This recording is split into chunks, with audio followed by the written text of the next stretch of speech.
Hello, good morning. কেমন আছো তোমরা সবাই? চলে এসেছি নতুন আরও একটি মজাদার ব্লগ নিয়ে। জানি না কতটা মজা দিতে পারি, কিন্তু মজা দেওয়ার চেষ্টা অন্তত করব আমি।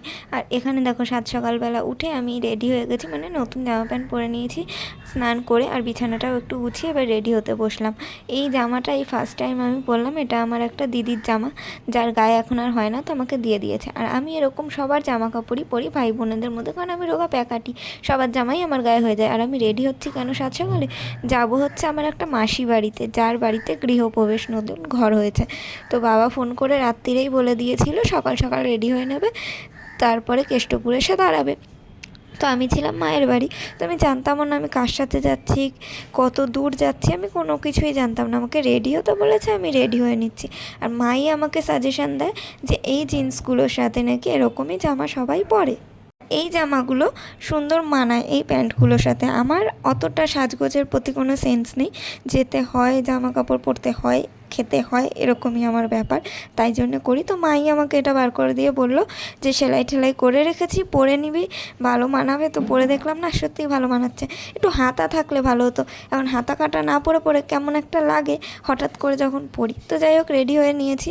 আমাকে আর কেমনই বা লাগবে, ভূতের মতো চেহারা, তো ভূতের মতনই লাগছে। তো রাস্তায় বেরিয়ে দেখলাম ওয়েদারটা খুব সুন্দর, মানে খুব রোদ আর কি, কিন্তু আকাশটা খুব সুন্দর লাগছিল। ফোনে টুক করে তুলেছিলাম, কি উঠেছে সেই মুহূর্তে দেখতে পাইনি, এখন দেখছি মনে হচ্ছে বাহ কী সুন্দর ওয়েদার।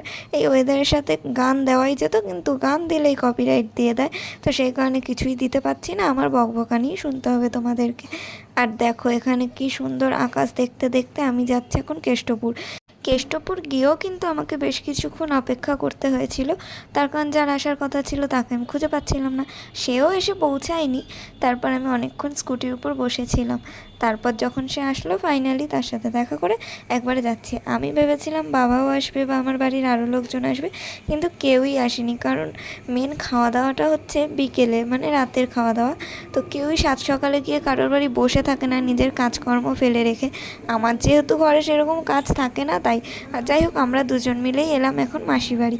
তো এই মাসির একটা মেয়ে আছে, একটা ছেলে আছে। এই মেয়ে, মানে মাসির যে মেয়ে, তার সাথে আমার খুব ভাব। মানে ও যখন ছোট ছিল আমাদের বাড়ি যেত, এতটাই ভাব ছিল, সারাক্ষণ আমার পিছন পিছন ঘুরতো, আমার সাথে খেলতে চাইতো। বয়সের ডিফারেন্স কিন্তু প্রায় কম করে 10 বছরের তো হবেই, তারপরেও এতটা মিল কি বলবো, 10 বছরের বেশিও হতে পারে বয়সের ডিফারেন্স, কিন্তু তাও খুব মিল।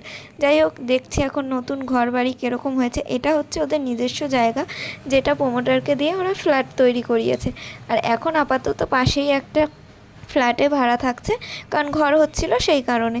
তো আমি আশেপাশের সব দৃশ্য দেখলাম, মনে পড়লো ছোটোবেলায় দুবার এসেছিলাম এখানে, তখন বাড়ি ঘরগুলো অন্যরকম ছিল, জায়গাটাও অনেক অন্যরকম ছিল। এখন সব কিছু উন্নত হচ্ছে, তো জায়গা আশেপাশের উন্নত তো হবেই। আর ওদের এই ব্যালকনিটা আমার সত্যিই খুব ভালো লেগেছে, এখানে বসে বাইরের দৃশ্য দেখবে, গাছপালা লাগাতে পারবে, কত সুন্দর একটা বৃষ্টি দেখার মতন জায়গা। আর যাই হোক, এখানে একটা কেউ আর কি এখানে সব গুছানো গাছানি করছিল, মানে কাজ করছিল বাড়িরই কেউ। তো মানে যেই বোনটার বাড়ি এসছে তার পিসি ওটা। আর তারপর এখন আমরা যাচ্ছি ওই বাড়ি, কারণ ওই বাড়ি গিয়ে একটু বসবো, জল টল খাবো, ফ্রেশ হবো, তারপর আবার পুজোর এখানে পুজো দেখতে আসবো। এখন আমরা চলে এসেছি ওদের, এখন আপাতত যেই বাড়িতে থাকছে সেই বাড়িতে একটু ফ্রেশ হয়ে আবার আমরা সবাই মিলে যাব ওই বাড়িতে। তো ভিতরে ঢুকে দেখা যাক কী কী হয়, আর পরবর্তী পার্টও তোমাদের সাথে শেয়ার করবো কী কী করলাম। তো আপাতত বিদায় নিচ্ছি, সবাই সুস্থ থেকো, ভালো থেকো, আজকের মতো টাটা।